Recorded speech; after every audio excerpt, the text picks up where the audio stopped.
तर बघा आज आपण या ठिकाणी बघणार आहे पीएम आवास योजना म्हणजे प्रधानमंत्री आवास योजनेसाठी कोणते कागदपत्रे लागतात। तर बघा त्याविषयी आता आपण सविस्तर माहिती या ठिकाणी बघणार आहे।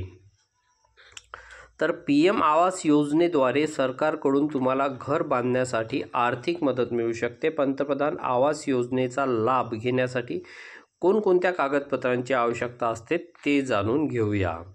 भारतात आजही असे अनेक लोक आहेत ज्यांना राहायला स्वतःचे पक्के घर नाही।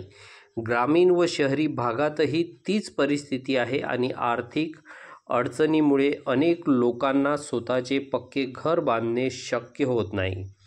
देशातील सर्वसामान्य नागरिकांची ही समस्या सोडवण्याच्या दृष्टीने भारत सरकारने पंतप्रधान आवास योजना सुरू केली आहे। पीएम आवास योजनेअंतर्गत पात्र कुटुंबांना पक्की घरे बांधण्यासाठी सरकारकडून आर्थिक मदत मिळते। या योजनेचा लाभ घेण्यासाठी पीएम आवास योजनेसाठी अर्ज करताना तुमच्याकडे काही कागदपत्रे असणे आवश्यक आहे। ती कागदपत्रे कोणती आहेत याबद्दल जाणून घेऊयात। तर बघा आवश्यक कागदपत्रे आहे, खालील कागदपत्रे असणे तुमच्याकडे आवश्यक आहे। नंबर 1 तुम्हाला आधार कार्ड असणे आवश्यक आहे, पॅन कार्ड असणे आवश्यक आहे आणि मतदान कार्ड।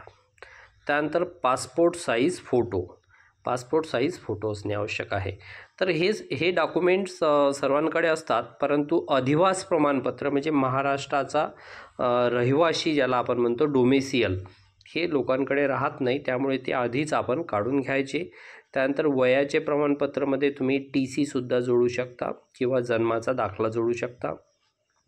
मागील 6 महिन्याचे बँकेचे स्टेटमेंट, तर मागील 6 महिन्याचे बँकेचे स्टेटमेंट तुम्हाला बँकेमध्ये जाऊन आणावे लागते। त्यानंतर घर जागेशी संबंधित कागदपत्रे, तुमची जी जागा तुमच्या नावावर आहे तर त्याचे कागदपत्रे आणि जात प्रमाणपत्र हे सुद्धा जे जुने लोक आहे ज्यांच्या नावावर घरं आहे, प्लॉट्स आहेत त्यांच्याकडे नसतात, त्यामुळे त्यांनी सुद्धा हे लवकरात लवकर जात प्रमाणपत्र काढून घ्यावे। पीएम आवास योजनेचा अर्ज करण्यासाठी या कागदपत्राची आवश्यकता असते। जर तुमच्याकडे ही कागदपत्रे नसतील तर तुमचा अर्ज रद्द होऊ शकतो।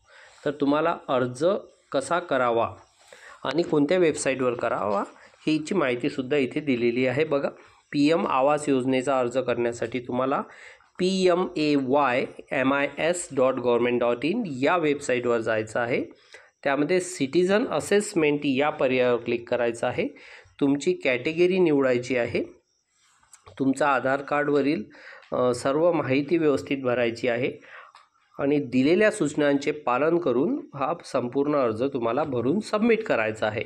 आणि अर्ज सबमिट केल्यानंतर भरलेल्या अर्जाची प्रिंट काढून ती तुमच्याकडे जपून ठेवावी। तर या पद्धतीची ही माहिती आहे। तर ज्यांना ही प्रधानमंत्री आवास योजनेचा लाभ घ्यायचा आहे त्यांनी लवकरात लवकर ही सर्व कागदपत्रे तयार करून ठेवावी। तर अशाच माहिती करता आपल्या विदर्भ कम्प्युटर एज्युकेशन चॅनलला तुम्ही लाईक करा, शेअर करा आणि सबस्क्राईब करा।